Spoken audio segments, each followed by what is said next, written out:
I'm going to start again because I want the recording to be the full bio.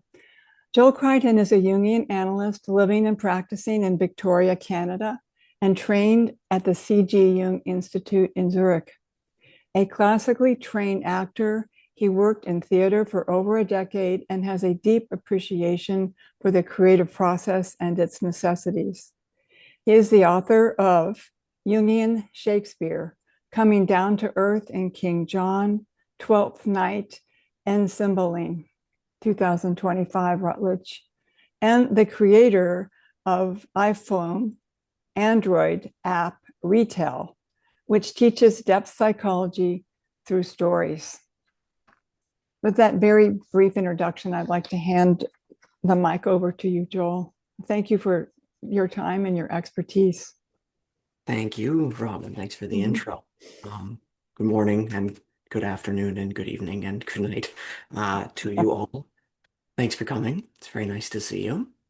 And those of you with your cameras off, I understand you may be doing dishes or not dressed or on a walk or something. You're welcome, however you are. This talk today will have a couple of parts. I'll do a small sort of preamble, and then I'll go on to the main thing. And about halfway through, we'll take a short break. So just in case you've got that in mind, that might help. There'll be a 5-minute-ish intermission at about the midway point. So I thought I'd like to start by telling you about a skit, which is kind of a silly idea to explain someone else's joke to you, but here goes. So this skit was directed by Gregory Doran, who is the former artistic director of the Royal Shakespeare Company in Stratford-upon-Avon, England. And it begins with a young actor downstage center named Papa Essiedu. And the lights come up on him, and he's there, and he's in black, as Hamlets are. And he says, "To be or not to be, that is the question." And then he's interrupted by Tim Minchin, who's another actor, comic, musician, who says, "Yeah, that's good, but a note, just a suggestion, to be or," and Papa tries it, "to be or, yeah, to be or." Okay, they go back and forth with that a bit, and then they're interrupted by Benedict Cumberbatch, who, you know who that is. And he says, "Yeah, okay, that's good, but the way it goes is to be or not to be. That is the question." Okay, and then they're interrupted by Harriet Walter, who says, "Boys, it's good, but it's to be or not to be. That is the question." And that gives them all occasion for pause. And then they're interrupted by David Tennant, who says, No, to be or not to be, that is the question." And then he's interrupted by Rory Kinnear, who's coming from the audience for some reason, who says, "To be or not to be, that is the question." And then they're interrupted by Dame Judi Dench, the greatest living actor, it's been said, in a very strange costume for reasons I don't quite understand, who says, "To be or not to be, that is the question." And then she's immediately upstaged by Sir Ian McKellen, who comes on and he takes over the entire room with just a twinkle of his eye and says, "To be or not to be, that is the question." And then, well, who can outrank this great cavalcade of Shakespearean actors? Yes, of course, it's the king.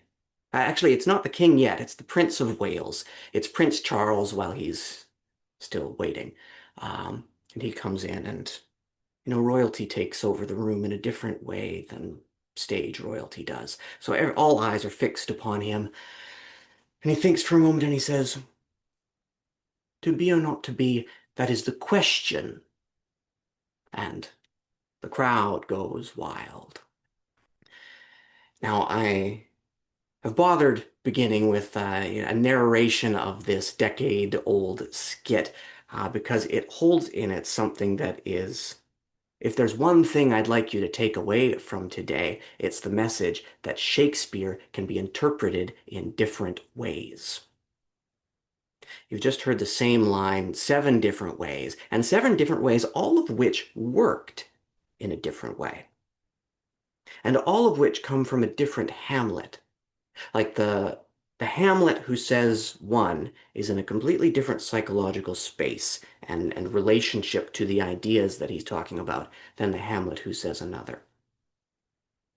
And that's just one line of the play. If you radiate that out through the speech, you get a completely different speech. If you radiate that speech out through the rest of the play, you get a completely different play.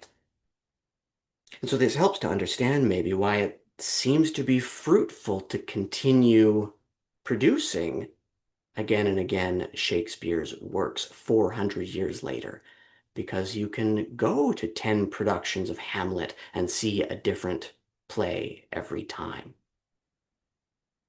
And the difference is a function not only of the artist's interpreting, but of the time in which it's being done. For example, James Shapiro, about 18 years ago, wrote that if one wants to get a sense of which way the political winds are blowing, one really only needs to go see a production of Henry V.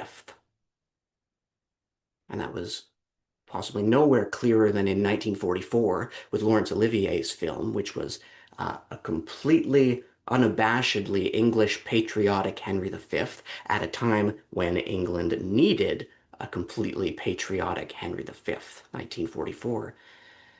It was a much different case in 2003 when Adrian Lester played Henry V, and it was overshadowed, and in fact it was set during the Iraq War. It was a much more ambivalent interpretation of the exact same text. Now, as Henry V is part of the subject matter for today, I'm speaking on the Henriad, which is 3 plays, Henry IV, Part 1, Henry IV, Part 2, and Henry V.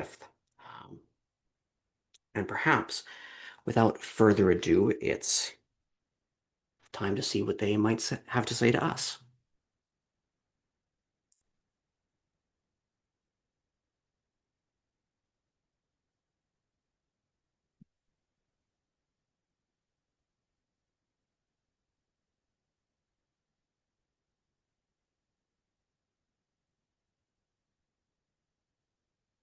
Above, we see the image of a hexagram, a group of 6 lines from the I Ching, or Chinese Book of Changes, that denotes a particular archetypal situation. In Chinese, this one is called gu, and it gets translated in different ways.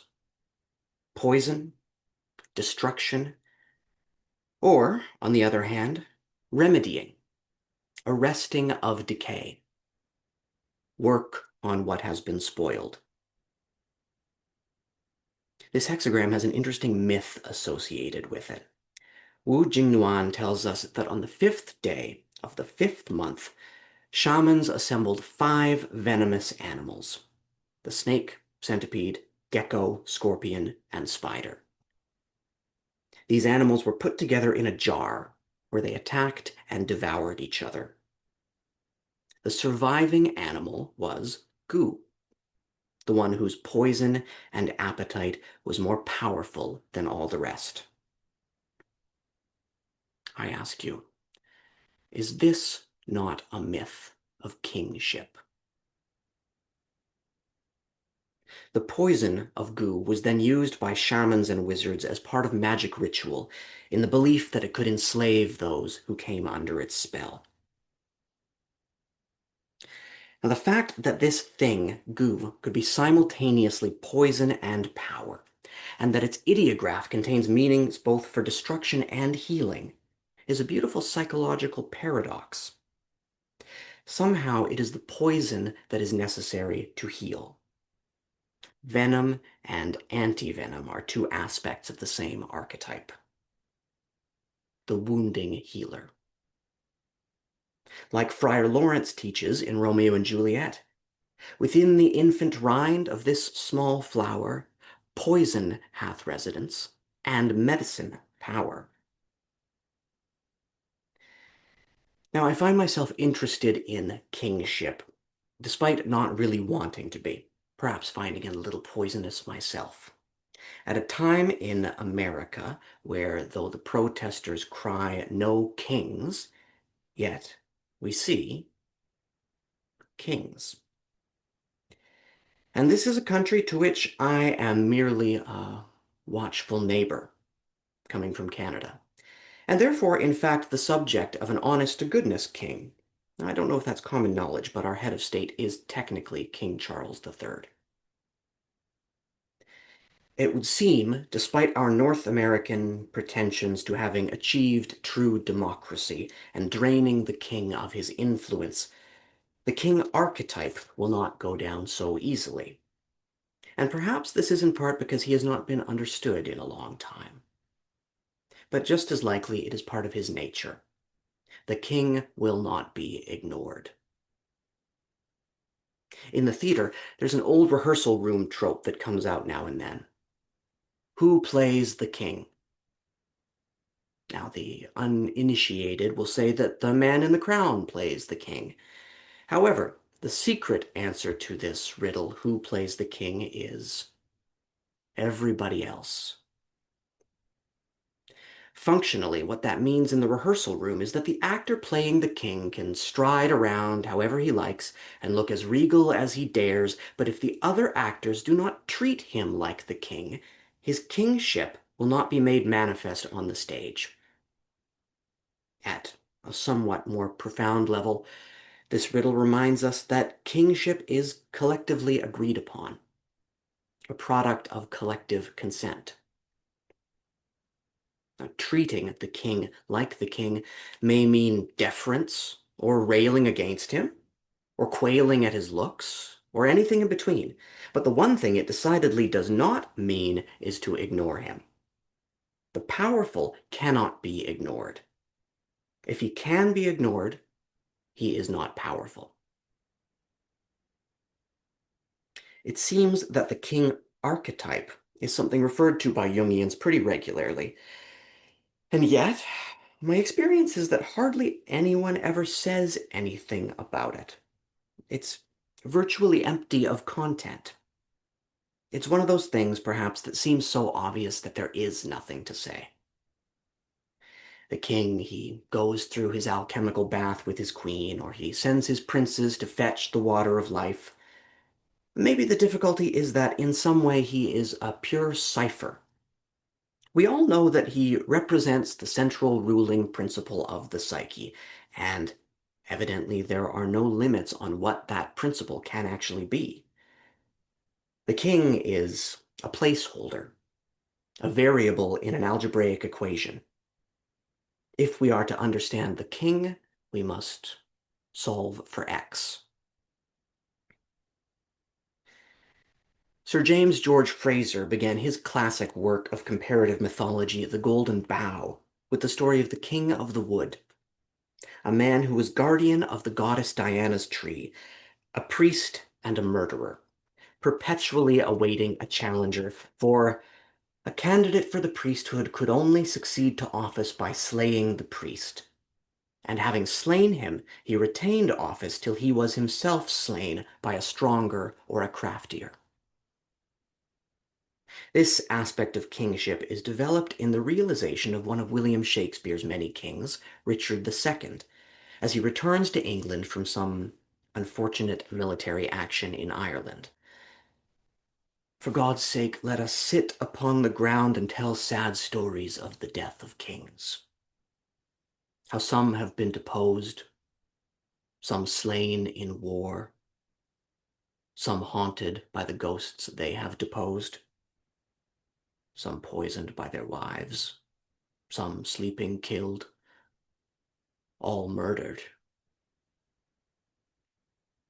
I would propose that there are few who have worked out the phenomenology of the king archetype more so than Shakespeare. In the 38 plays of his which are included in the complete works, he has around 35 different kings, from the murderous tyrant Richard III, to the I wish I were a shepherd Henry VI, to the psychotically insecure Leontes of Sicily, the rapidly decompensating Macbeth, the Christ-identified Richard II, The ghost returned from hell, Hamlet Sr. and his usurping brother Claudius, and the gout-incapacitated King of France, plus 27 or so odd more variations on this most manifold archetype. Today, I'd like to focus on the king who strives most clearly through his archetypal situation of work on what has been spoiled, again in Chinese, gu, the last one standing in the poisonous battle royale, the fifth of the five who survived that ritual of the fifth day of the fifth month. That is England's greatest king, or was he? Henry the Fifth. But the thing about the genre of history plays, as David Scott Caston articulated, is that they bleed backwards and forwards in time. They do not stand alone, and it is very difficult to take them on their own. And so, to deal with Henry V, we must first deal with Henry IV.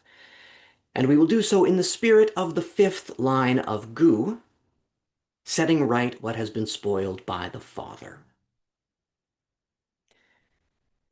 The man Fraser wrote of, the King of the Wood, was titled king, but as Fraser says, surely no crowned head ever lay uneasier. A line referencing Henry IV, Part 2, by the way.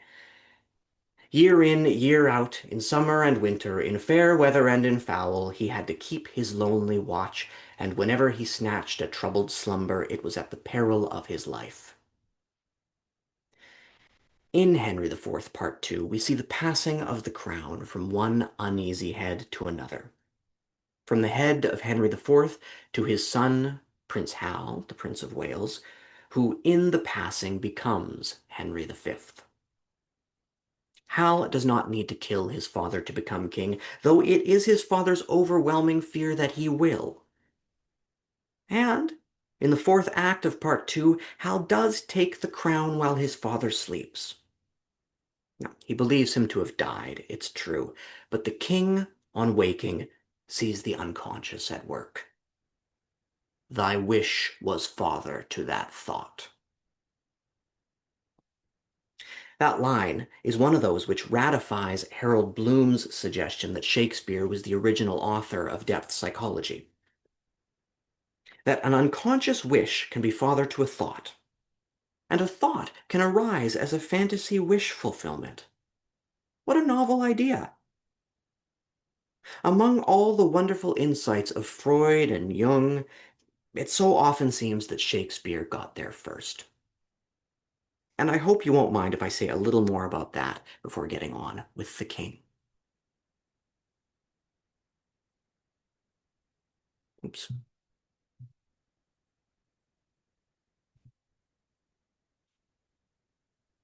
I think Shakespeare and the depth psychologists have something very important in common, and I'd like to explain that by returning to I Ching. The name of I Ching's 20th hexagram, Guan, is translated by Wilhelm as contemplation, or view. The six-line image is thought to evoke an ancient watchtower situated on a hill where one could watch and observe for miles around. That Shakespeare has such a view of the world is undoubtable. His vision anticipates the psychoanalysts of the 20th century, as well as nearly every other writer in the English language. Wherever you go, there Shakespeare is already.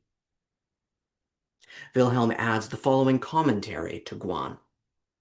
In making regular journeys, the ruler could, in the first place, survey his realm and make certain that none of the existing usages of the people escaped notice. Such a man will have a view of the real sentiments of the great mass of humanity, and therefore cannot be deceived. This man reminds me of Prince Hal, who boasts that he can drink with any tinker in his own language, a statement which I suspect to be true of Shakespeare as well. Having likely been familiar with the Roman Terence, Shakespeare also seems to have comprehended the ethical motto that Jung would later repeat, Nil humanum alienum esse. Nothing human is alien to me. Jung gave some advice, now well known. Anybody who wants to know the human psyche would be better advised to abandon exact science, put away his scholar's gown, bid farewell to his study, and wander with human heart through the world. There he would reap richer stores of knowledge than textbooks a foot thick could give him, and he will know how to doctor the sick with real knowledge of the human soul. I consider Jung's advice to be consistent with Shakespeare's own ethic. And it's certainly the way that Prince Hal sets about educating himself. He doesn't visit prisons, asylums, and hospitals, but he does spend a great deal of time in the neighborhood of Eastcheap, and particularly the Boar's Head Tavern, among highwaymen and thieves. Enough time that his father, the king, along with everybody else, expects him to be an absolute disaster when he takes the throne. "Oh, my poor kingdom! Oh, thou wilt be a wilderness again, peopled with wolves, thy old inhabitants." What the father doesn't understand is the purpose of Hal's behavior. The Earl of Warwick sees something quite different. He says, "The prince but studies his companions like a strange tongue, wherein, to gain the language, 'tis needful that the most immodest word be looked upon and learned." Where is the truth of Hal? Is it in one of these views or the other? It's very difficult to say. This complexity, though, is why Shakespeare's characters constantly give the impression of full human beings, so much so that they've often been the subject of psychological case studies. It has often been debated whether it is appropriate to think of characters in this way. Perhaps we are projecting psyche into what ultimately are bits of text on a page.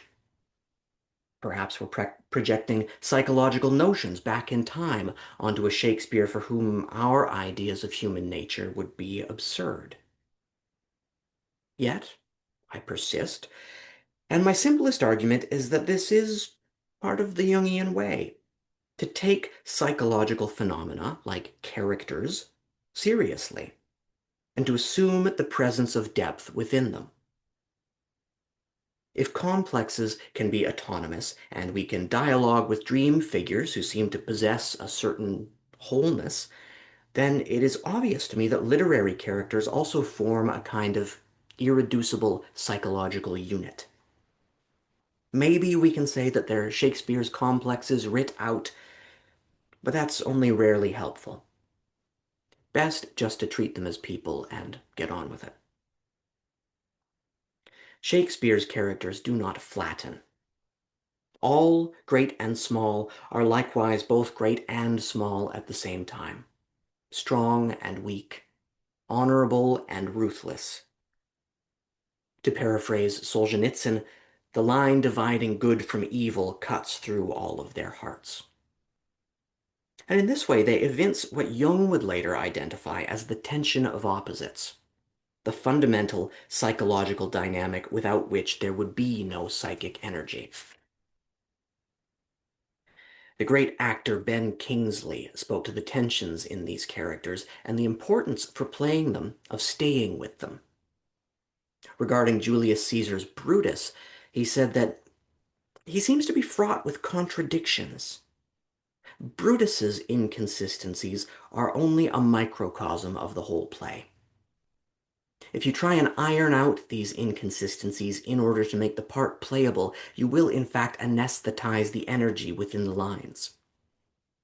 The energy of the character and the predicament of the character are only available to the audience if the tension between the opposing forces is observed, relished, and played.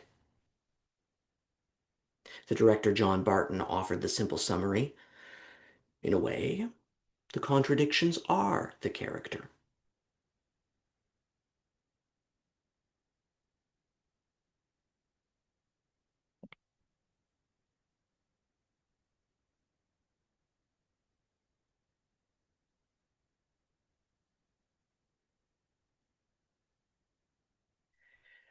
I suppose civilization is always in transition. Maybe that's an obvious statement, but it wasn't obvious to me until it was. But this phrase, obviously, harkens back to the 10th volume of Jung's collected works. And that civilization in transition was in the mid-20th century. But civilization doesn't appear to have stopped being in transition.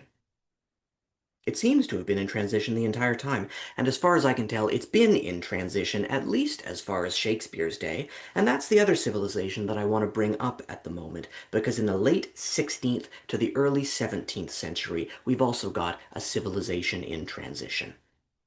We've got the Renaissance. We're coming right up to the year 1600, which I think was approached to some degree with the kind of collective psychological trepidation that we approached the year 2000.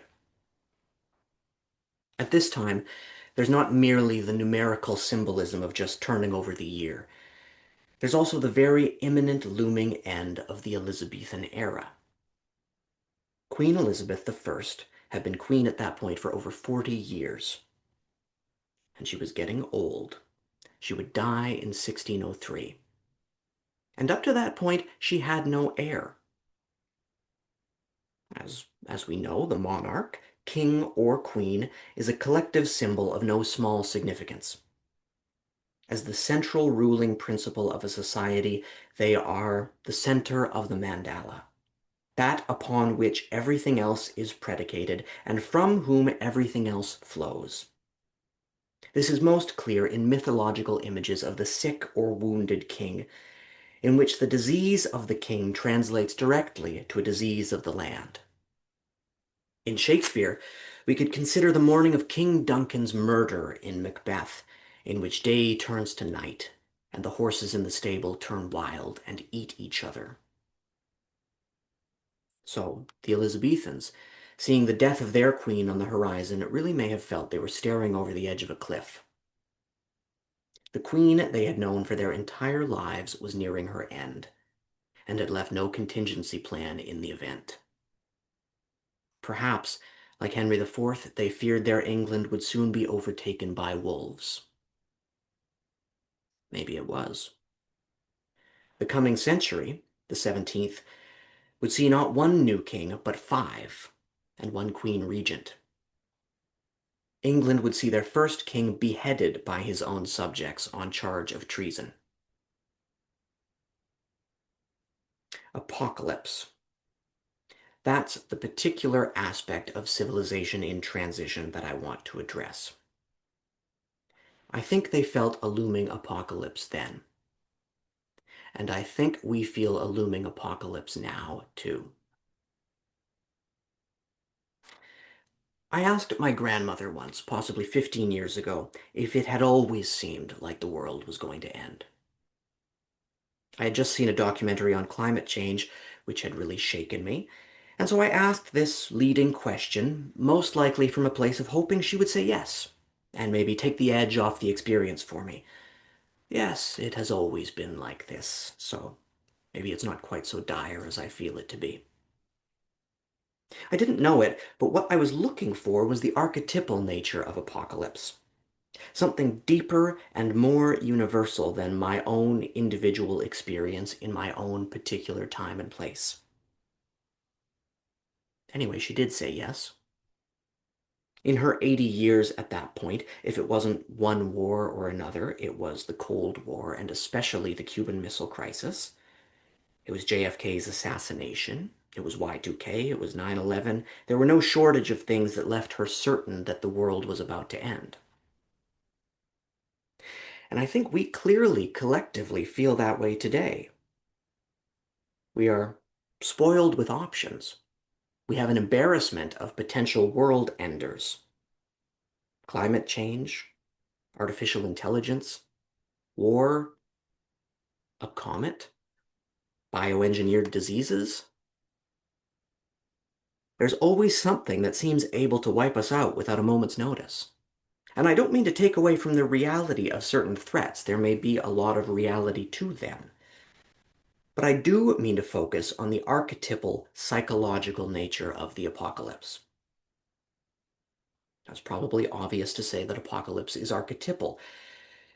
After all, the formative stories of the so-called Western canon, I mean the Bible, contain apocalypses, plural, almost immediately. Paradise is lost when Adam and Eve are kicked out, never to return, and left to scrabble around in the post-apocalyptic wasteland of the earth that you and I call home. And then, mere moments later, in terms of page count at least, the earth is again flooded with Noah and his family, the sole human survivors. And it's not long before flooded earth turns to scorched earth as God blasts Sodom and Gomorrah with burning sulfur. It's nothing new to say that creation is essentially paired with destruction. But maybe what we have yet to see and reckon with is how the archetype dogs us, refuses to let us go, and we consequently remain utterly convinced and perpetually convinced that what we've created must be destroyed in a concrete and literal and full sense.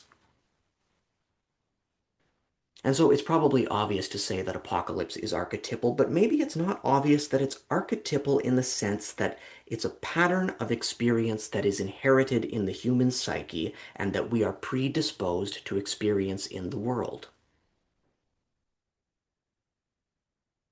The first apocalypse is probably the separation from the mother. That's the end of the world in a certain sense.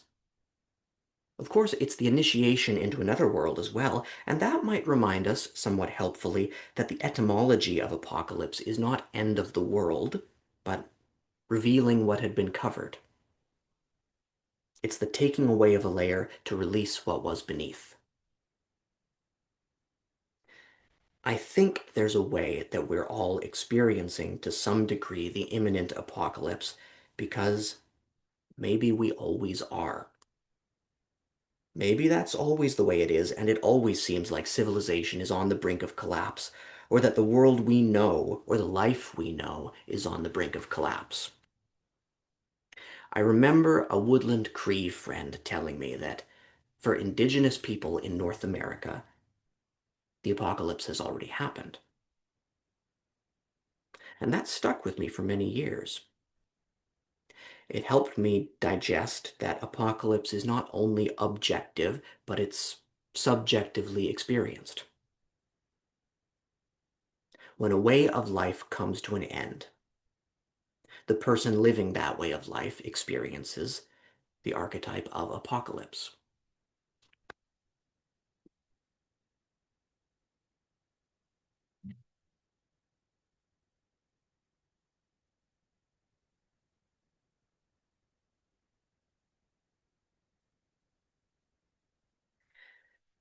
The end of a king, or a queen, in Elizabeth's case, is a kind of end time. The king is divinely sanctioned, God's representative on earth, and so his end is a serious disruption. Shakespeare's Henriad consists of 3 plays about 2 or more kings, depending on how you consider it. There is Henry IV and Henry V, but there's also Henry VI, waiting in the wings, and there is also the king that was, Richard II, deposed and assassinated by Henry IV, the king of the wood, replaced by his successor. When I began work on these plays, I thought I was interested in something which has interested many people in these plays over the centuries, which was the notion of them as Shakespeare's process of forging the ideal king. We see the education and development of the prince in the 2 parts of Henry IV, and then in Henry V we see and enjoy the result. This is a relatively tenable interpretation. For many years, Henry V has enjoyed a reputation as something like a recruiting poster come to life, a pageant of inspiring English patriotism and warfare. And we do see Prince Hal grow into his role, and it can be analyzed, rather schematically, to show that he seems to drink up little pieces of all the significant people in his life, one by one, amalgamating their qualities into his own so that he can be a king for all seasons. What I began to find, however, is that this line of inquiry was rather boring, despite being satisfying in a formal kind of sense. I didn't feel I was learning anything from the play by following this line, and if there's anything I hope to get from the interrelationship of Jung and Shakespeare, it's to learn something. I know that Jung has something to illuminate about Shakespeare which has heretofore not been illuminated. What's even more exciting to me is that Shakespeare yet has much to illuminate about psyche that we have not understood. And following Hal's development into Henry V felt less like entrusting myself to the tutelage of Shakespeare and more like trying to develop an Elizabethan version of how to win friends and influence people. 7 Habits of Highly Effective Kings. I found, rather than Hal, my interest was gravitating towards his father, Henry IV, which was not an altogether pleasant experience because he's a deeply unhappy man, and one is always, to some degree, affected by the subject one studies. Stare into the abyss and it stares back into you. Anyway, Henry IV was once called Bolingbroke, after the place he was born. In the play Richard II, he deposes the king and has him killed in prison. He ends that play with a pledge to atone. My soul is full of woe that blood should sprinkle me to make me grow. I'll make a voyage to the Holy Land to wash this blood off from my guilty hand.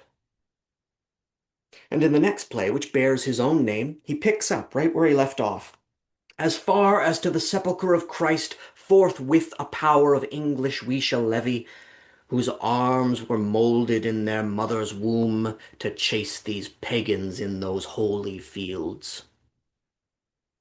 But there is to be some delay in getting his hands clean because Henry's purpose forthwith is cut off by the bloody news of internal strife. The nation is at civil war. The Welsh have taken English prisoners and the English Scottish. And so, for this cause a while we must neglect our holy purpose to Jerusalem. He first must set his own house in order. He began to remind me of a character from George Orwell's novel Burmese Days, the corrupt and morbidly obese magistrate U Po Kyin. U Po Kyin lives a life of decidedly wrong Buddhist conduct. Po Kyin, his wife says, "You have done very much evil in your life." U Po Kyin waved his hand. "What does it matter? My pagodas will atone for everything. There is plenty of time." U Po Kyin holds to his pet notion that before his death he will cleanse himself of his sins by financing the building of pagodas, and this will ensure an auspicious reincarnation when he dies. 4 pagodas, 5, 6, 7, the priests would tell him how many, with carved stonework, gilt umbrellas, and little bells that tinkled in the wind, every tinkle a prayer. And he would return to the earth in male human shape, or at worst as some dignified beast, such as an elephant.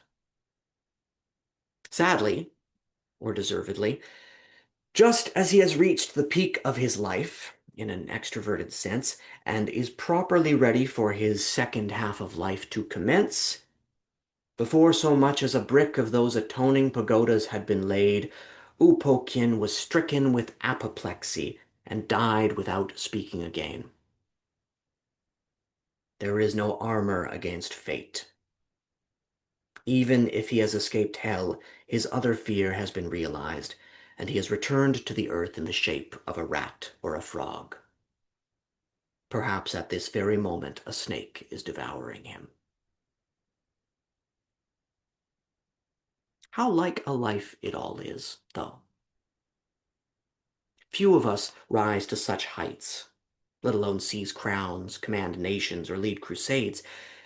But surely we all, like Bolingbroke and like U Po Kyin, kick our holy purposes down the road, again and again.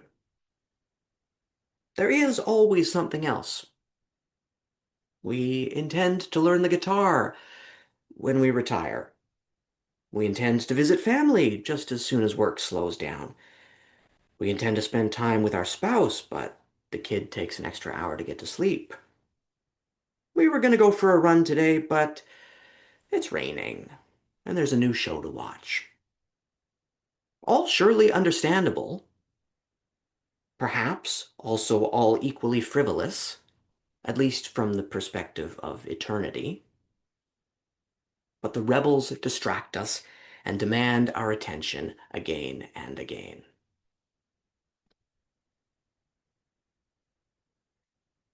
I have foreshadowed it already, but Bolingbroke's end is like Upokian's. He dies, also of apoplexy. But before he does, he has the intuition to ask a rather unusual question. Doth any name particular belong unto the lodging where I first did swoon? To which he has answered, "'Tis called Jerusalem, my noble lord."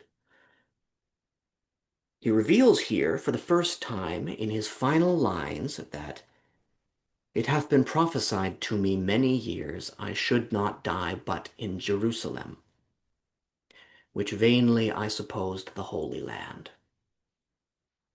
But bear me to that chamber, there I'll lie. In that Jerusalem shall Harry die. In case the language has made it hard to understand, I'll put it in other words. Henry has been the victim of a cosmic, ironical joke. He had received the prophecy that he would die in Jerusalem, but like all prophecies in Shakespeare, it comes true in a way nobody anticipates.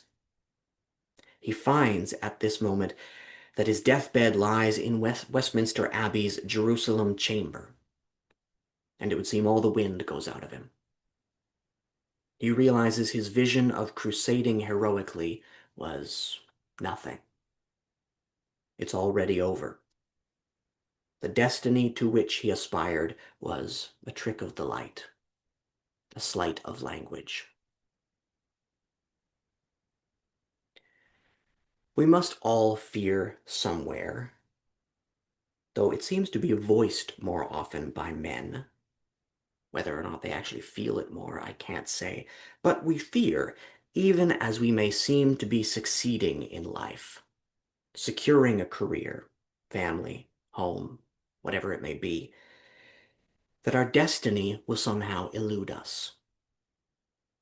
That we will have only succeeded in building the foundation when death will come. And that we will realize our lives to be the punchline to a cosmic, ironical joke, frequently summarized as man plans, God laughs. Happening into the crown for Henry IV is nearly accidental, but he takes the opportunity, as he must, and his head never lies easy again. Now, with that happy thought in mind, I would propose that we take our 5-minute intermission right now and refresh ourselves to return afterward.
Okay, ready to return when you are.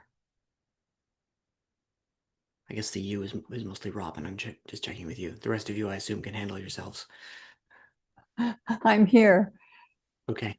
Oh, Yes. my little thing is closed. Are you Um, okay? You're good? yes, I All didn't right. know my window was closed. That was Yeah. the theater blackout, and then the Yeah, it lights. was the theater. You were blacked out for real. Yeah. Yeah. I could hear you, a ghost in the haze. Am I still screen sharing? Yes. Yes, you Okay. are with Ah, Henry. this, Intermission. Yeah. yeah. Okay. I'm Here going we to are. turn my audio off now. So I had been speaking about how I entered into the Henriad thinking I was interested in Hal's journey to kingship and got sidetracked into his father's journey into, I don't know, the abyss. But it does eventually bring me back around to Hal. Because regarding Hal, we may think, what a destiny he has. What a father he has to live up to. Not all of us know with the same certainty as he that he will take over Dad's job when he dies. But the Prince of Wales, who is the heir apparent, knows that he can only really begin stepping into his destiny when his father passes away. This apocalypse will be simultaneously his moment of ascendancy.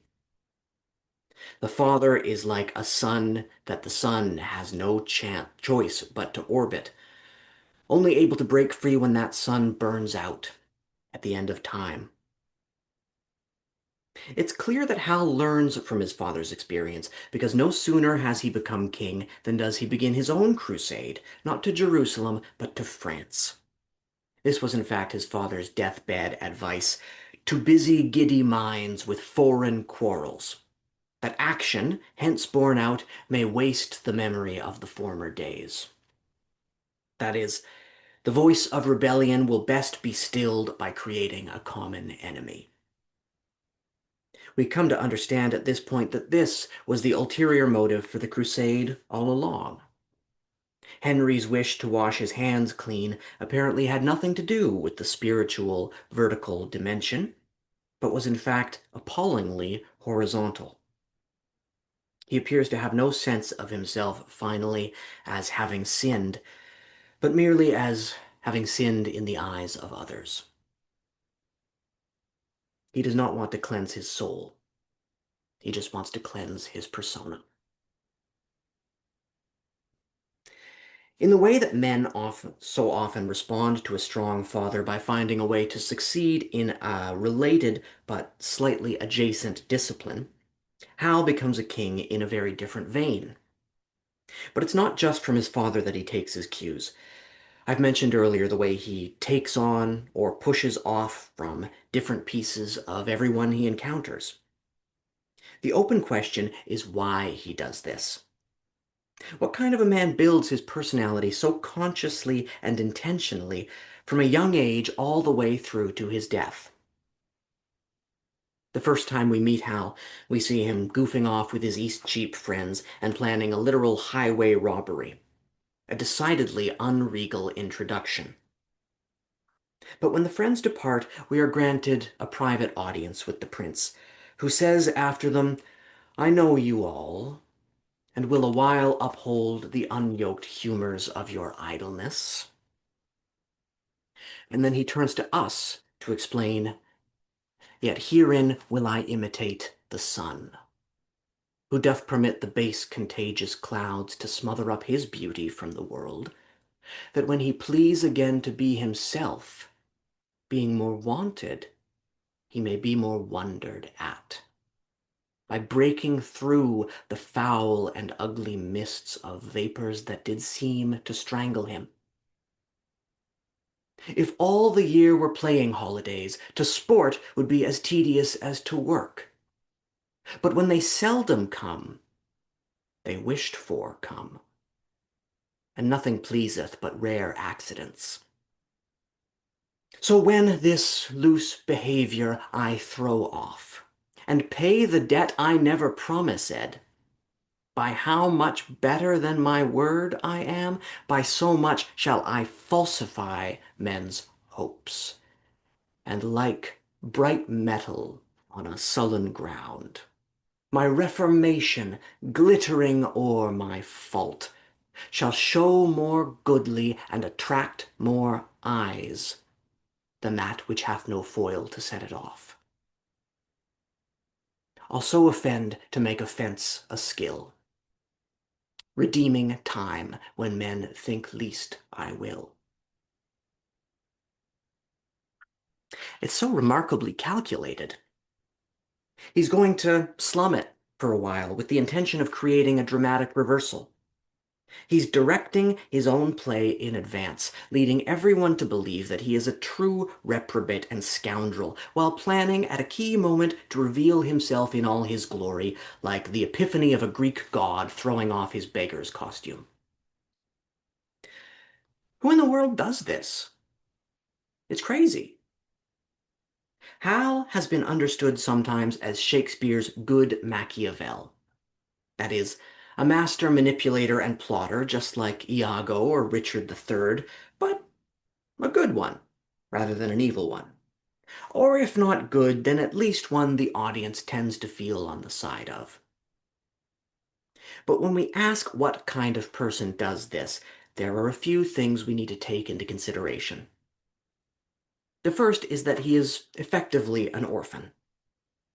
Hal and Henry's relationship is formal at best. There is no intimacy, and no sense that they know each other in any way but at a distance. And this comes with the kingship. Even the king's son cannot truly know him. And for the son, in the existential storm that is the absence of a father, men search for any port that will do. And so his series of trial identifications with Hotspur, Falstaff, the Chief Justice, and so on, is Hal's way of fathering himself, piece by piece, constructing a collage of manhood out of found objects. In the speech I just quoted, he does structure his life after a father's example, but not his own father, rather the ultimate father, the example of the sun god. He says, "Herein will I imitate the sun," but he means, on an archetypal level, "Herein will I imitate the father."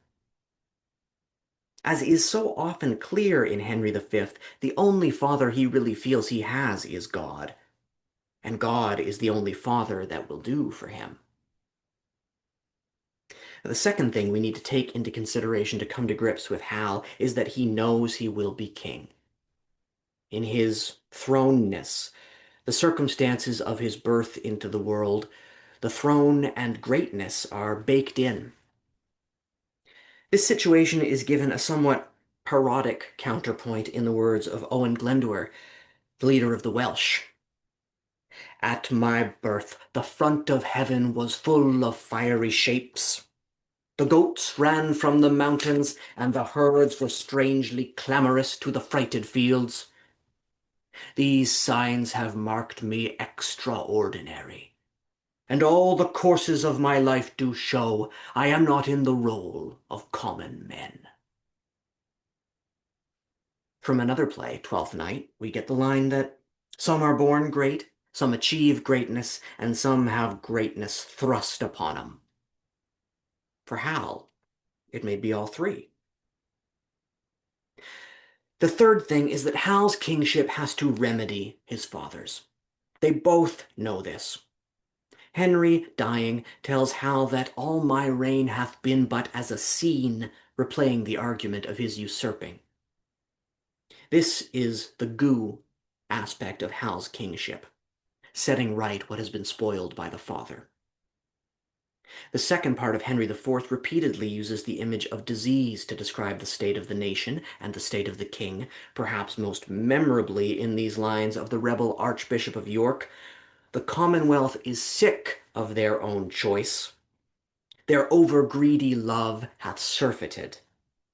So, thou common dog, didst thou disgorge thy glutton bosom of the royal Richard.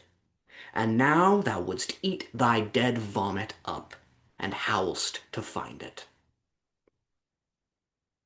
This is the archetypal situation which Hal's kingship has to remedy. Read the 3 plays of the Henriad in sequence to try and discern their rhythm and coherence, both as individual plays and as one 15-act arc. You'll notice many things, but possibly chief among them is that Hal, like Gu, becomes progressively lonelier. In part 1, he is the center of a social network, one that has a great deal of fun together. His friends seem to love the life they're living, and until war interrupts, it seems to be endless summer. Golden time. By part 2, Hal is alienated from that social center, and especially from Falstaff. He has one friend, Poins, and their relationship is superficial and a little standoffish. He has his father and brothers, who do not know him, and he has a developmentally necessary relationship with the Lord Chief Justice. This is a relationship based on functional projection, which is different from intimacy. In the 3rd play, Henry V, he seems to be completely alone. His father is gone. The Lord Chief Justice is nowhere to be found. He and Falstaff are estranged, and he is absent from Falstaff's deathbed. Falstaff dies. Bardolph dies. Mistress Quickly dies. He has a wannabe rival, but with none of the intimacy he had with Hotspur. When considering the Dauphin, we may realize, strangely, belatedly, that Hotspur was one of the loves of Hal's life. He was a worthy adversary, an Ophidius to his Coriolanus, like 2 wolves twin-born. There was magic in this connection, in the way that so often our first intense relationships stand as a basis of comparison for every relationship that comes after. Henry V has no friends. He has only lords, servants. Thank God he achieves a wife at the end, because we desperately want some kind of solace for him. The central unifying experience of the entire Henriad may be the progressive dehumanization of Hal as he becomes king. He becomes one with his role, and the king has no friends.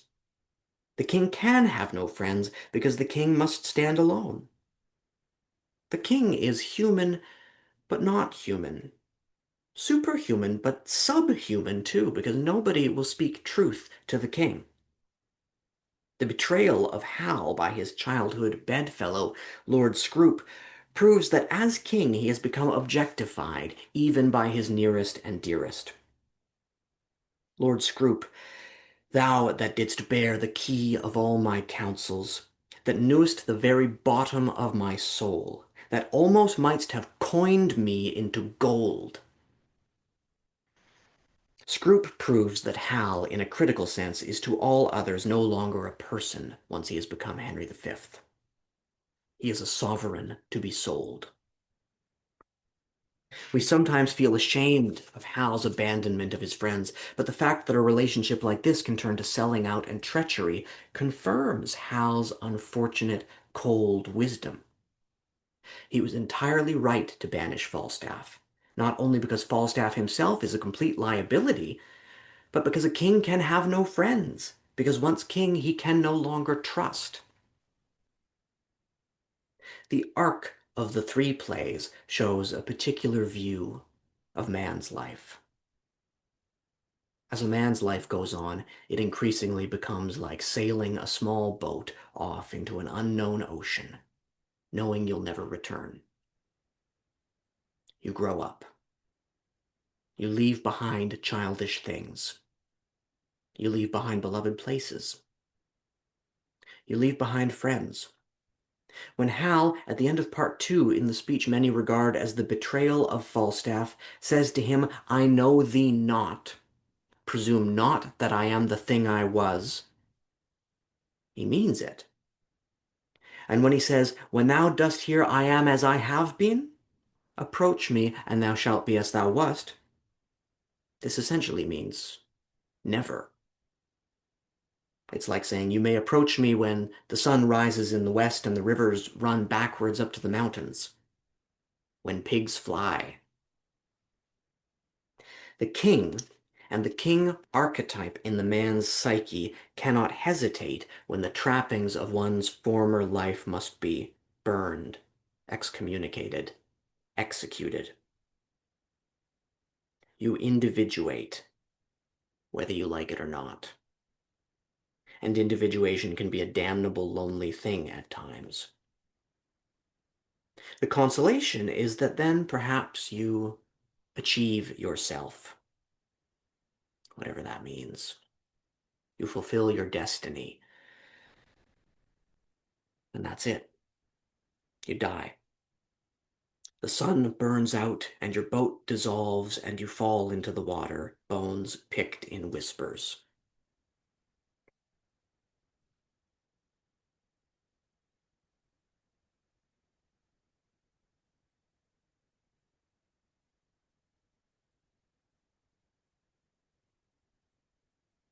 Hal can be a difficult character to understand because there's a kind of mythos around him being Shakespeare's and England's hero king.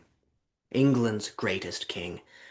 We can be blinded from seeing him because of the radiance of the archetypal identification. The difficulty of putting Henry V onto the stage for Shakespeare is implicit from the very beginning of his career. Some of the first plays he set his hand to are Henry VI, Parts 1, 2, and 3. The George Lucas of his time, he wrote this trilogy before moving back in time to do the prequel trilogy of the Henriad. But the fact that Henry V was on his mind from the beginning can be seen in the fact that Henry VI begins with his funeral and some rather powerful laments. Hung be the heavens with black, yield day to night. You see, it's a bit purple. It's early Shakespeare, and it sounds more like Christopher Marlowe, really. He goes on. Comets, importing change of times and states, brandish your crystal tresses in the sky, and with them scourge the bad revolting stars that have consented unto Henry's death. King Henry V, too famous to live long. England ne'er lost a king of so much worth. And then he's joined by his brother Gloucester, who says, England ne'er had a king until his time. Virtue he had, deserving to command. His brandished sword did blind men with his beams. His arms spread wider than a dragon's wings. His sparkling eyes, replete with wrathful fire, more dazzled and drove back his enemies than midday sun fierce bent against their faces. What should I say? His deeds exceed all speech. He ne'er lift up his hand but conquered. Which is all like a bit much. But I think Shakespeare loved Henry V. I think he was a self-symbol for him, an ideal. I think that's why he takes such a long, roundabout way of getting to him. He feels he's not up to the task yet and needs to take a big run at it. And even by the time he gets there, he's intimidated. Henry V begins with an apology on behalf of the theatre company. Pardon and gentles all the flat, unraised spirits that have dared on this unworthy scaffold to bring forth so great an object. Essentially, he tells us, though we may stage the myth of Henry V, we cannot do it justice. It's too big for us. I'm dwelling on this incredibly daunting aspect of Hal because this is the feeling I feel to be in him, too, from his first moment. To me, he perceives the life he needs to lead, and it's too big for him. If he's going to do it justice, he's going to have to be absolutely ruthless about it. There's a note in the Chronicles of Raphael Holinshed, one of Shakespeare's main historical sources, which is very interesting to me. He notes that Henry V, on hearing of the birth of his son, were it that he were armed by some prophecy, or had some foreknowledge, or else judged himself of his son's fortune, he said these words: I, Henry, born at Monmouth, shall small time reign, and much get. And Henry, born at Windsor, shall long reign, and all lose. But as God will, so be it. This comes true, of course. Hal does, in fact, get much and die young, and his son reigns long and loses all. Most interesting is the suggestion by Holinshed, almost thrown away, that perhaps Hal was armed with a prophecy that this would be so. It's just amusing by a chronicler. It says nothing of whether the historical man was armed with a prophecy, but it's so provocative that I can't forget it. And the more I sit with it, the more I feel, would not Shakespeare have remembered this too? Now, he doesn't mention it, but Shakespeare is very attentive to matters of prophecy, like the one about Jerusalem. And prophecies in Shakespeare always prove to be true, although generally his characters misinterpret them. He doesn't mention this one, but I suppose that nevertheless it laid a little seed in his mind. A seed that said, Hal is a man who knows he has no time. He's got a great man to be, and a vanishingly small time in which to be it. It's an interpretation, to be sure. But to my mind, once it's fed into the comprehension of Hal, he suddenly clicks in a way that he has never clicked before. Because if we understand this about him, we suddenly have a much larger frame within which to understand him than the former question of whether he's a Machiavel or a sociopath. What he becomes is someone who has a full and complete sense of the weight of his own destiny, and who will brook no obstacle toward fulfilling it. And what is the destiny? And not that he would ever define it this way, but to embody and individuate the king archetype. He needs to be the king of all English kings, the English Julius Caesar, the remedy working on what has been spoiled by the father. He needs to leave such a strong mark on the role that all future kings measure themselves by him. He will lay down the archetypal image and set the tone forever. But we're left again with the problem of, well, what is the king archetype? We've heard one aspect of it earlier from Richard II, the sad stories of the death of kings, the pitiable side of the man who has to live the role. But let us listen again to his funeral lament. His arms spread wider than a dragon's wings. His sparkling eyes, replete with wrathful fire, more dazzled and drove back his enemies than midday sun fierce bent against their faces. You might hear what I'm getting at, but let me amplify with some of Henry V's own words, part of a speech that surely you recognize some of, which begins, "Once more into the breach, dear friends, once more," and in which he instructs his men to imitate the action of the tiger.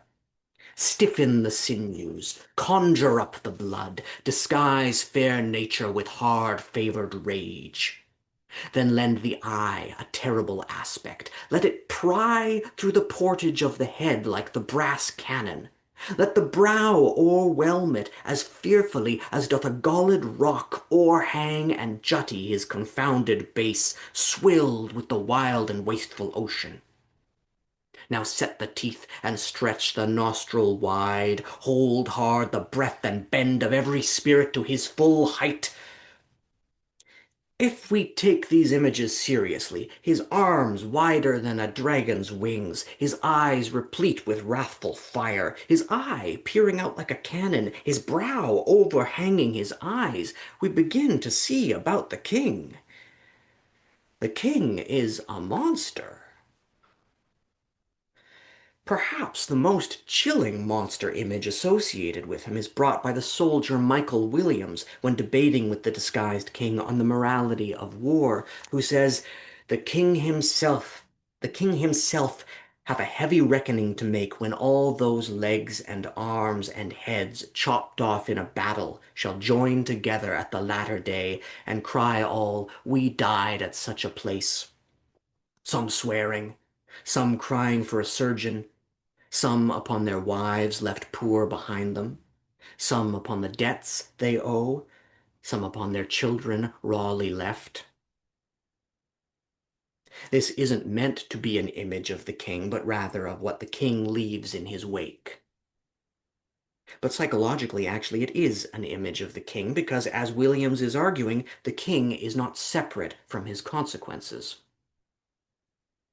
The king is one of those monsters that seems to be made up of little bits of everything, legs and arms and heads, and every other creature, dragons and eagles and tigers, a chimera or a manticore, like an Egyptian theriomorphic god, a man with a crocodile's head.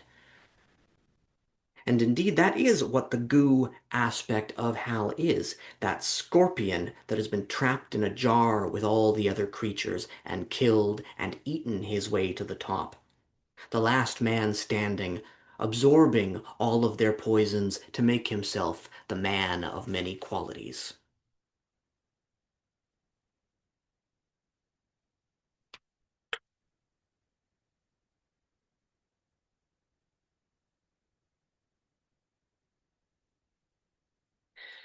Many characters in Shakespeare are interested in what comes after life. And there are many different versions of Shakespearean afterlives. In other areas of the complete works, life and death tend to be treated somewhat democratically, as when Cymbeline's Belarius reminds his foster sons that mean and mighty rotting together have one dust. Hamlet put it more ironically. Imperious Caesar, dead and turned to clay, might stop a hole to keep the wind away. In Hamlet, the afterlife is seen to be a very arbitrary matter. Hamlet Sr., apparently a great man, definitely appears as a ghost to have wound up in hell, or purgatory at best. Yet King Claudius, who morally speaking cuts a rather diminutive figure, may be sent to heaven if he happens to be killed while praying. As the Shakespearean canon progresses, the visions of existence after death go from grim to grimmer, as in Claudio's fearful death row speech from Measure for Measure. Aye, but to die and go we know not where. To lie in cold obstruction and to rot. This sensible, warm motion to become a kneaded clod. And the delighted spirit to bathe in fiery floods, or to reside in thrilling region of thick-ribbed ice. To be imprisoned in the viewless winds and blown with restless violence round about the pendant world. Or to be worse than worst of those that lawless and uncertain thought imagine howling. 'Tis too horrible. Part of the monumental discovery that Shakespeare's characters as a whole go through on the journey to the Tempest is that mean and mighty all suffer the same. The lowest of Shakespeare's characters, say Shylock and Caliban, are pricked or stung, and they bleed. So do the highest. The heroes of legendary Troy, even, are undone and humbled by the disrespectful play in which they find themselves in Troilus and Cressida. Nobody, with some very notable exceptions in the late romances, is above being ground to dust and made waste. In the Henriad, by contrast, the distinction between mean and mighty yet prevails. These plays are home to a tremendous underlying tension. Regular folk, though they get more of a voice than anywhere else in Shakespeare, are at times little more than food for gunpowder. At the same time, even a nearly great man such as Hotspur is not but food for worms in the end. But when we get to the royals, it seems that these plays implicitly agree with Goethe when he wrote that we are not immortal to the same degree. In the Henriad, greatness in a man can still lead him beyond dust, clay, powder, and worms to immortality. He can still become a star. Shakespeare's references to death and afterlife, which seem the most autobiographical, that is, in the sonnets, are telling, because there are two things that Shakespeare in the sonnets sees as enabling a man to survive death. One is having children, and he spends the first 17 sonnets extolling the virtues of having an heir. In the 17th, he begins to make a bridge to a second source of immortality, saying, "But were some child of yours alive that time, you should live twice, in him and in my rhyme." By the 55th sonnet, this argument is in full swing. "Not marble nor the gilded monuments of princes shall outlive this powerful rhyme." The poet is assuring the object of his affections that they will live till Judgment Day in the poem. Shakespeare sees that writing is a shot at immortality. And he's right, isn't he? At least in his own case. He's still here with us today, right now. Hal isn't a writer. He doesn't, like Hamlet, unpack his heart with words. He remains relatively inscrutable, even to his audience, even to his closest friends. He begins by saying, "I know you all," but he himself doesn't care about being known. He cares about being seen. Remember his early speech, his plan for his life. "My reformation, glittering o'er my fault, shall show more goodly and attract more eyes than that which hath no foil to set it off." And at his funeral, the Duke of Bedford lamented, "Henry the Fifth, too famous to live long." Hal's shot at immortality is his kingship. It's in fully embodying who he is meant to be that he intends to transcend this life.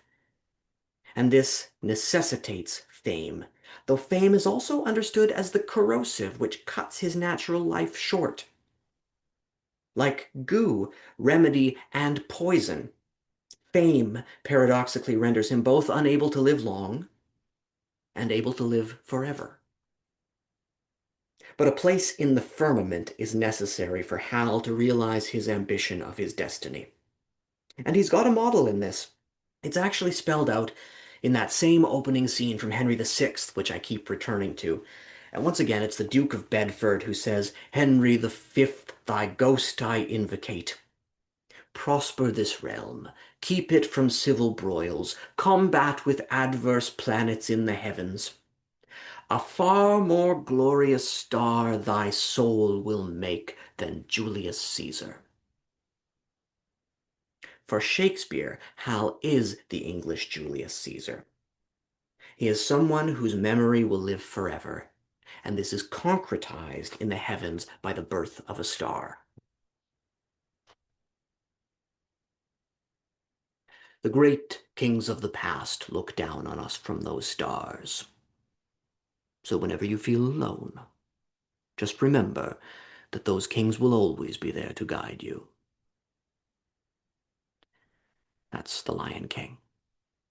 Same idea. When I begin talking about fully realizing who one is meant to be, you might realize that I'm essentially talking about individuation as the goal of the life process.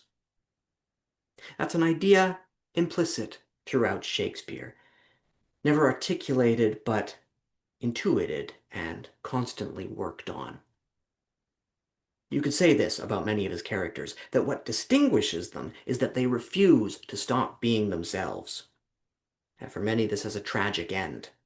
And I'm not sure we would say that Macbeth or Coriolanus or Othello individuate. Continuing to be yourself is different from refusing to change. But I think we might say that Hamlet individuates. His most famous line, the most famous line in all of English literature, "to be or not to be," we're all taught it's a question of whether or not he should kill himself. But that's not what he says. He doesn't say, to live or not to live. And he certainly doesn't say to die or not to die. He says to be or not to be. And being is about being oneself. Not just about living, but about living one's real life. The radical act of being. Does he dare or not? To be or not to be? That is the question. And in the fifth act of his play, he changes. He comes back to life ready to lead his. And I think we might say that Hal individuates too, even though both of their lives are cut short.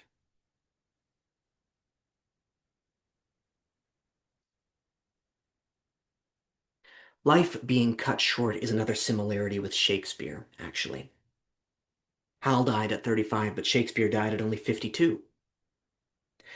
I often feel that Shakespeare, like Hal, intuited his own early end. With regard to both, this notion helps me understand how they may have reached the unbelievable strength that they did in such short times. I think that we, consciously or not, search for a reason for Hal's having died young. We want it to make sense, and maybe too famous to live long is the closest we get. He was unreal. He embodied too much. Maybe this myth proposes that there is an upper limit to how much greatness a man can shoulder before his frame cracks. As much as King Henry V is the monster, he is also the cauda pavonis, the peacock's tail of alchemy, displaying every color of the rainbow. Or, as Hal puts it, I am now of all the humors that have shown themselves humors since the old days of Goodman Adam. He can drink with any tinker in his own language. He is described by the Archbishop of Canterbury. Hear him but reason in divinity, and all admiring, with an inward wish you would desire the king were made a prelate. Hear him debate of commonwealth affairs, you would say it hath been all in all his study. List his discourse of war, and you shall hear a fearful battle rendered you in music. Turn him to any cause of policy, the Gordian knot of it he will unloose, familiar as his garter. Is there anything that this monster cannot do? In a way, this is the ideal of the Renaissance man. There is no area of his personality that is not developed. Earlier, I described kingship as a product of collective consent, the king played by everybody else. And this is an image of the monstrous cauda pavonis in a different way, and obviously not the same thing as a democratically elected leader. But in some way, the king remains king so long as he retains the fealty of his subjects. They all individually contribute to his greatness, and he is only great to the degree that they do, in fact, join together like a mass of arms and legs and heads and cry out to him. As the Son is his Father, he becomes the All-Father, containing and holding the Father projections and expectations of millions. One quality that we discover in Henry V that seems equidistant from monstrosity and divinity is his ability to set the tone. The king, by virtue of his kingship, stands for the central ruling principle, and this is both collectively created and collectively determining. The king, as ruler, sends his will out to each and every part of his land and makes himself right. He is self-justifying, because, being the representative of God on earth, he becomes he of the unquestionable will. What he does is right because he's king, and he is king because what he does is right. Which is not to say that we always like it. I think Shakespeare's unique achievement with the play Henry V is that more than any other play, it involves us constantly in an introverted feeling conflict. By introverted feeling, I mean the function of inner judgment, beginning at its most fundamental with, I like this, or I do not like this. In other plays, we have situations about which we feel ambivalent. In King John, we are constantly caught in a noose of equal and opposite sympathies. With Macbeth, Iago, or Richard III, we may feel both hate and love, but even these have a sort of dramatic clarity about them. They remain theatrical. Harold Bloom felt that one of Shakespeare's strengths was to evoke primal ambivalence. But in Henry V, I think it is the most absolutely involving, the most meta-theatrical, and the primary reason is the subject matter. We know, if we haven't been conditioned by Henry IV, we've been conditioned by history. And if not those, then we are repeatedly conditioned by the chorus in Henry V. We know that we are supposed to love Henry. And often we do. Yet the play, at times, seriously challenges our unconditional positive regard. And this is not only because in contemporary times we are less likely to feel positively about bands of marauding men invading and murdering through another sovereign nation's borders in the name of king and country. Shakespeare gives us too many conflicts for the play to possibly be taken as straightforwardly heroical.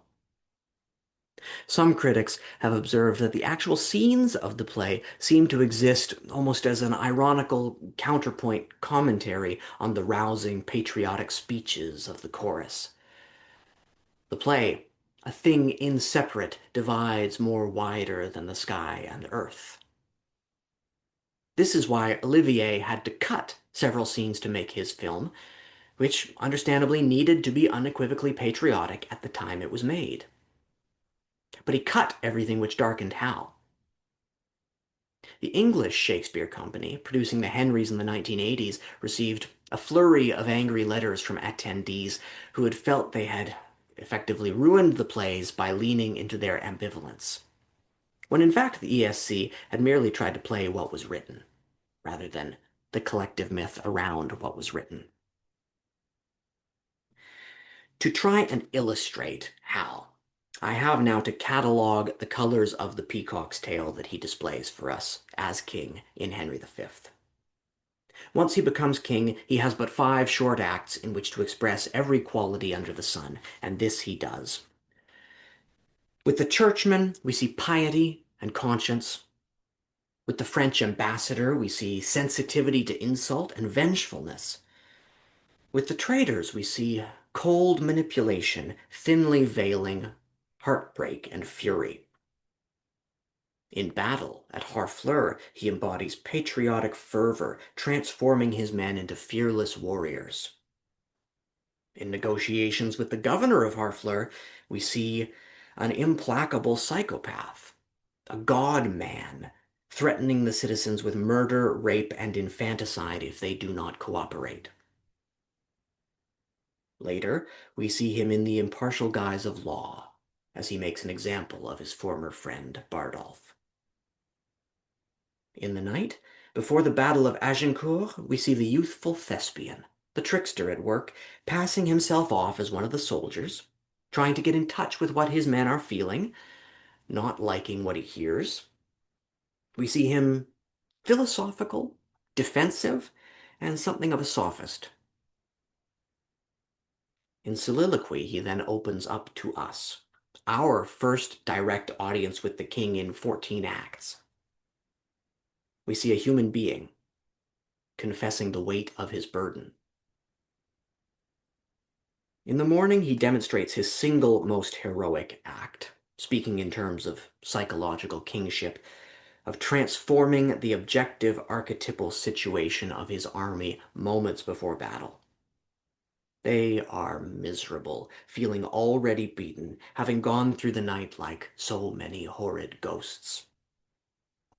They lament that they are outnumbered, yet Hal wishes not one soldier more, and by the end of his speech his men are thrilled at the noble prospect of fighting, and indeed of dying on this day. We few, we happy few, we band of brothers, for he today that sheds his blood with me shall be my brother. Be he ne'er so vile, this day shall gentle his condition. And gentlemen in England now abed shall think themselves accursed they were not here. and hold their manhoods cheap, whiles any speaks that fought with us upon St. Crispin's day.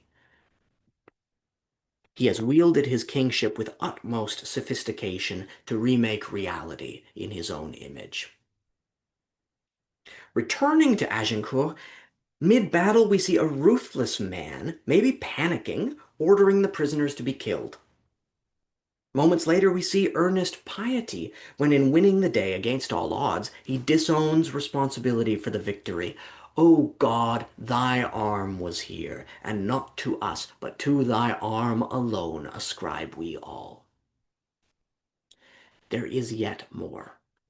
On arriving at the French palace, we see Hal at his most charming and vulnerable as he woos the Princess Catherine.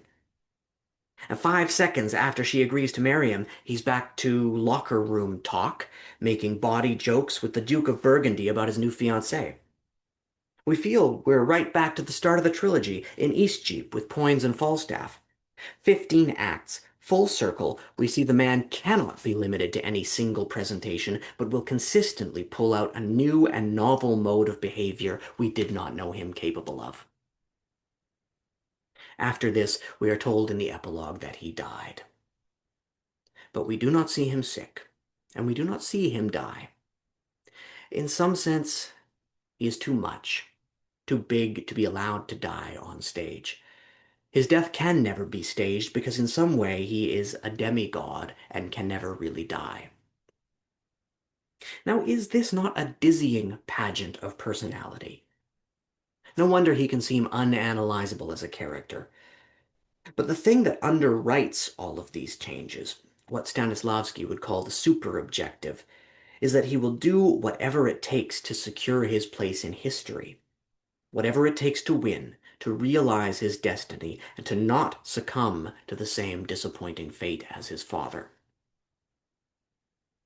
And as the I Ching communicates to us so clearly, the Junzi, the superior man, is distinguished not by a preponderance of any one quality, but by something like situational intelligence. The superior man recognizes the archetypal situation that is constellated and responds appropriately within that. R.G.H. Hsu calls the superior man the man of many qualities. And this is less about being consistent than it is about being able to respond, to act in accordance with the time, capital T. The superior man recognizes the seeds. The seeds I propose that Hal recognizes from a young age are these. He is going to be king, and he is going to need to be a great king.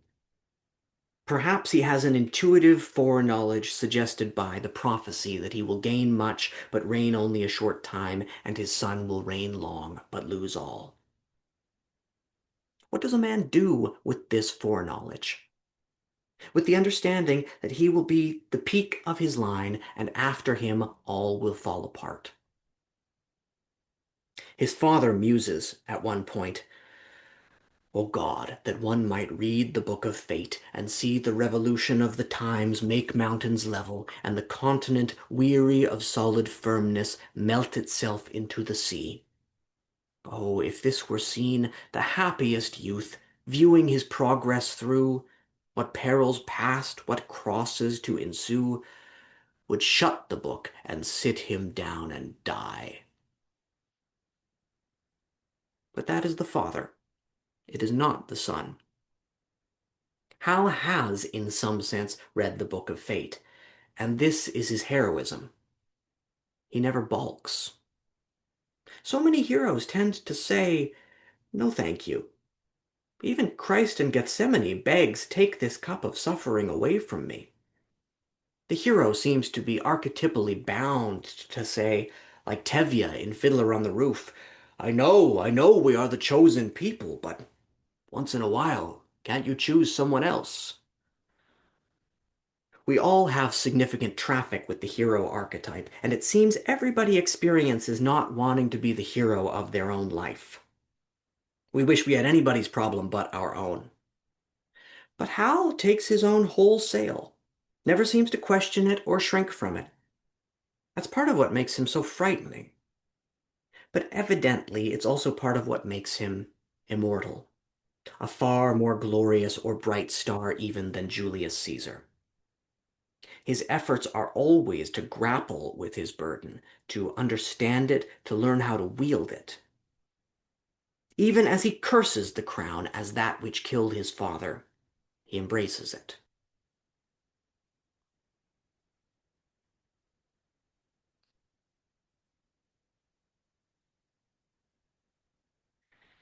The king is the center. The king is the collective, and the king is the land. When the king is sick, the land is sick.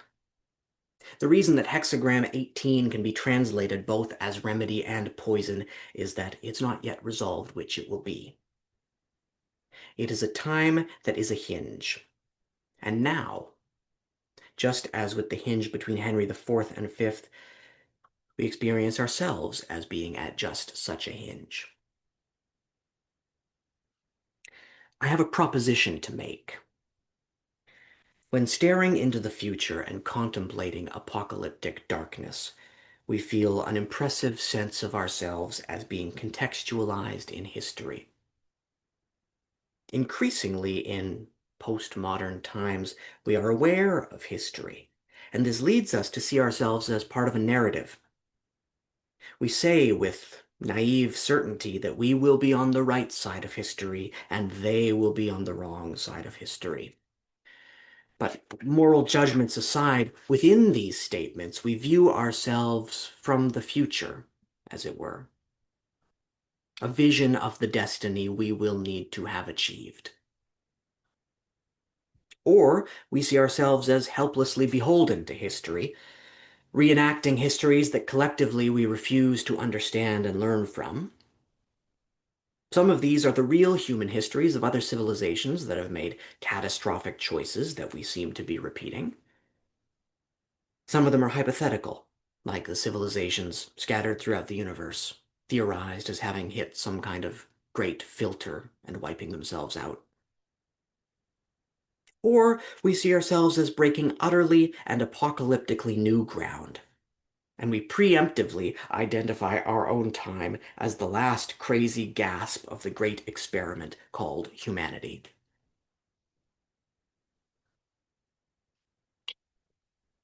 We have many names for the thing we expect to destroy us. Shakespeare refers it simply over and over again to time, that old common arbitrator. And this is true, collective apocalypse or no. We are, all of us, apparently doomed to expire at some point in time. Is it possible that obsession with the world ending is actually a safer thing for many of us to contemplate than our personal endings? That it actually represents a kind of positive inflation, an unconscious attempt to aggrandize our personal death by making it part of a complete cosmic death, diluting the impact of it because in our fantasy it happens to everyone at one cosmically important moment rather than just us at one comparatively arbitrary moment. Perhaps we're more than a little like Hotspur who cries, "Doomsday is near, die all, die merrily," trying desperately to die with a collective before his own individual mortality becomes conscious to him. If we were looking at a case study of a single person in psychoanalysis who is convinced of the imminent apocalypse, we might sooner or later suspect it as a neurosis. But since it's writ so large, we're more credulous. If everyone thinks it, how could it be wrong? From the other side again, I wonder, is our situation really much different than that of those living in scattered villages centuries ago, who any moment could be overrun and annihilated by one Genghis Khan or another? I'm not trying to be glib. I'm trying to say the fundamental question might be the same as it's always been, whether we fear the Khan or the bomb or the sun. How do we live in light of the knowledge of death? It is in light of this question, in the shadow of the valley of personal apocalypse, that we find ourselves striving for immortality in one way or another.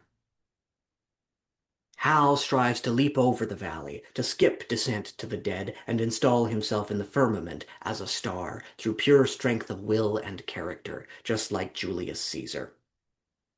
And in some ways, it seems that he succeeds. But he is a great man. In these plays, the great men are like heavenly bodies. The rest of us, mere space dust. What are we to do on our own behalf?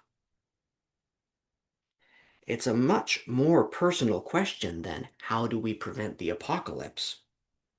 It's a question addressed to an individual, and one which is addressed to every individual, whether they consciously take it up or not.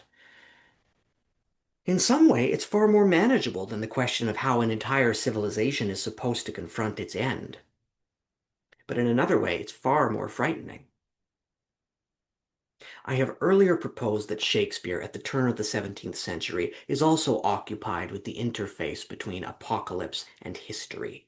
The past that stretches all the way back and then up toward us, and the uncertain future which stretches past us. Dramatizing these historical themes was de rigueur in the theater of Shakespeare's day, of course, but I propose now that what he's doing is looking for models for his own time, perhaps finding in their pre- and post-apocalyptic struggles a reference point for the crisis of his age. What was the apocalyptic crisis of Shakespeare's time? Take your pick. The plague? The death of Queen Elizabeth and the end of the Elizabethan era? The turn of the 17th century? Or perhaps more personally for Shakespeare, the closing of the theaters? Or maybe it was merely the many tragedies which his life contained, which all of our lives contain. With the deaths of this or that person that we can't live without, or the loss of this job we can't imagine not having, or this institution we can't imagine passing away, or this great cultural moment ending. There are 1,000 little apocalypses in a life when worlds pass out of being as quickly as they passed in. This is perhaps most known to people of the theater who come together for an intensive period to create a play and develop an entire society, ecology, and ethnology in a few weeks, and then closing night comes and they have an end-of-the-world bacchanalia, and then they do it all over again.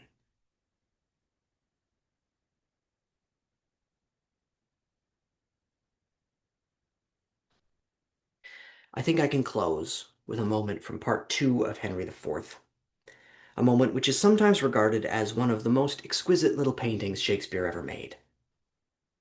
It follows the earlier bit where the king muses about the book of fate and seeing mountains fall, the continents melt into the sea, and so on. He passes into an extended retelling of the situation up to now, a kind of, how the hell did we get here?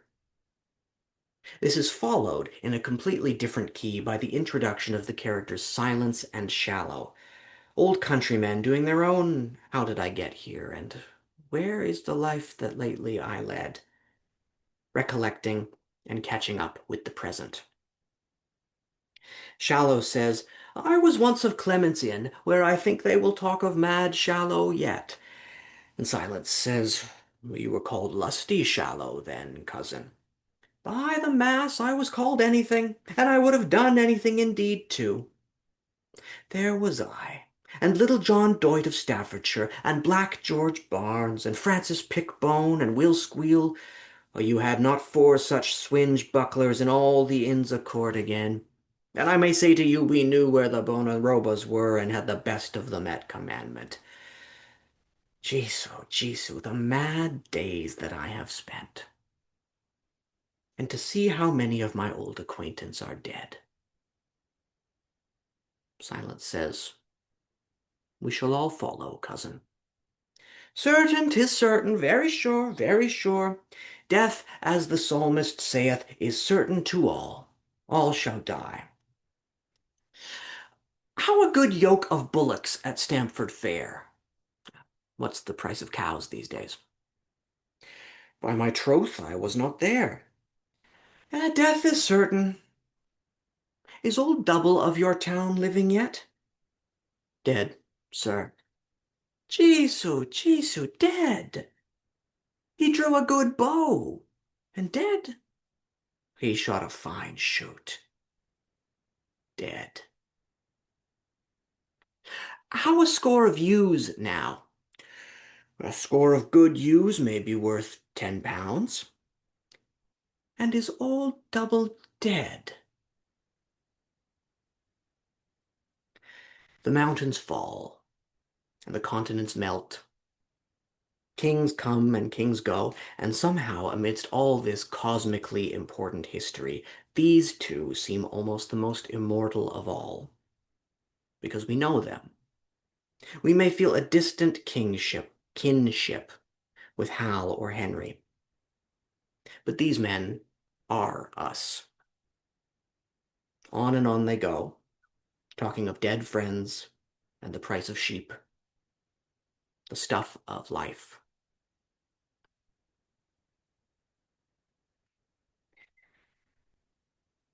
Thank you. Thank you, Joel. In our remaining moments, we will now actually, could you show us a copy of your book before we move into Q&A? Of course I could, yes. Yeah. Here's a copy sitting right here. Very Look, good. I'd Hold like it. to. Hold I it can really even quick. Yeah. check it out. I can do this instead. Good. This is none of the material today is from this book, by the way, but this came out only last month, and I'm very proud of it. And I hope that I can interest you in having a look at some time. Yeah, good. Thank you. So with that, we will now open, we have, I don't know, ostensibly 5 or so minutes. Any comments, questions about our presentation today?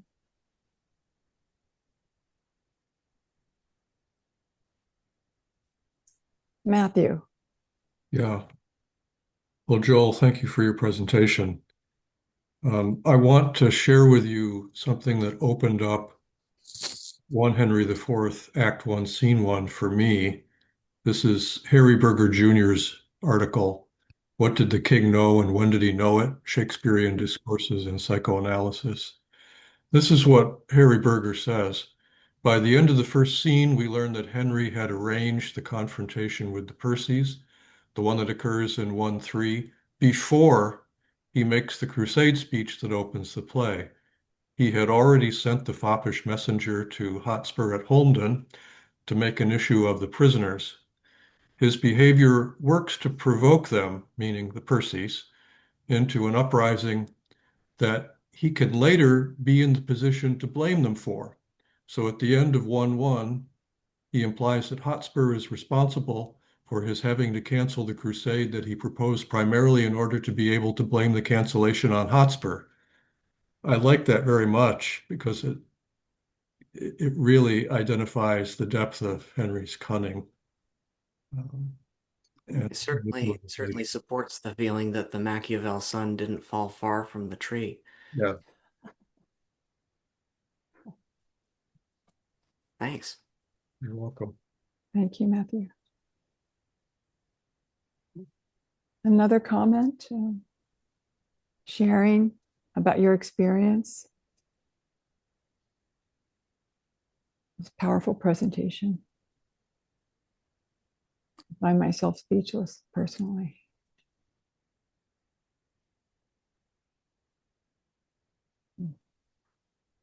Well, we don't need to squeeze audience participation out of you.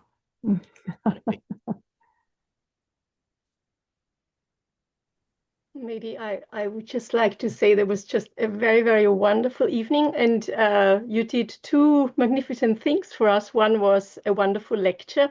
So I come obviously from, you can hear from my accent, from realms where Goethe is more taught in your primary education and secondary education than Shakespeare. So I always, I always feel, oh, I have to catch up on my Shakespeare. So you did that. You gave a wonderful, wonderful lecture. And then I felt like I was in the theater. It was a wonderful theater performance. So thank you so much for that. It was quite something. Thank you.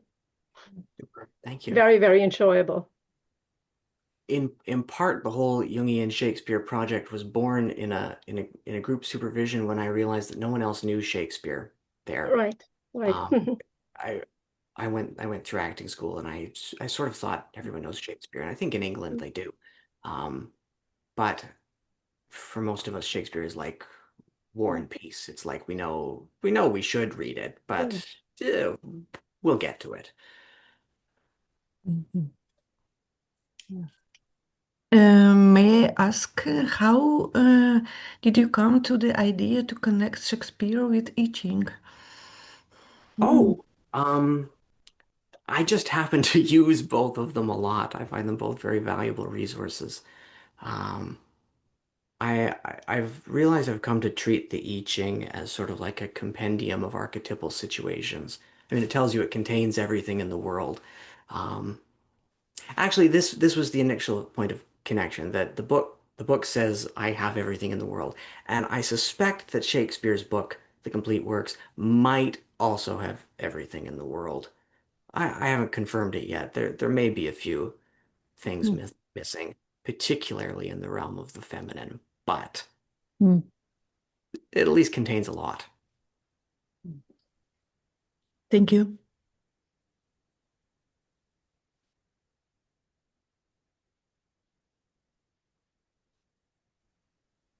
By saying there are things missing in the realm of the feminine, I mean in particular that I'm not sure that Shakespeare ever got over his negative mother complex. Negative mothers are there from the beginning, and they're there right to the end, and it's not clear that he ever figures out what to do about that. Mm. Yeah, thanks for the clarification. Yeah. One could say the same of Jung. And also of Hamlet. Yeah. Certainly. Nice to see you, Barbara. Nice to see everybody. Mm-hmm. Yeah.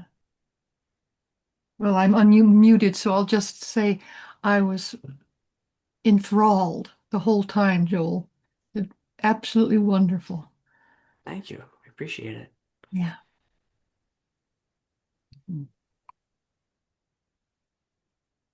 All right. Is anyone getting ready to say something? If not, we'll close. Yes, thank you all very much for your time and attention. Thank you, Joel. This morning or evening, whatever it is, where you are. All right. Oh, Evangeline? I'm just working out how to work out all the knobs here.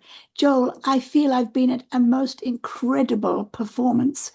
Your voice is beautiful at so many levels, and I feel totally inspired by your hard work and your marvelous performance.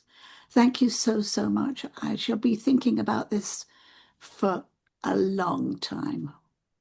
Thank you. Thank you very much, Evangeline. I should mention that it was a remark from you that tipped off a lot of this. We were sitting right here, and you made the remark that everyone talks about the king, but nobody ever knows what to say about him. Oh, thank you so much. I'm a bit lost for words because I'm so moved by your work. Thank you so, so much, Joel.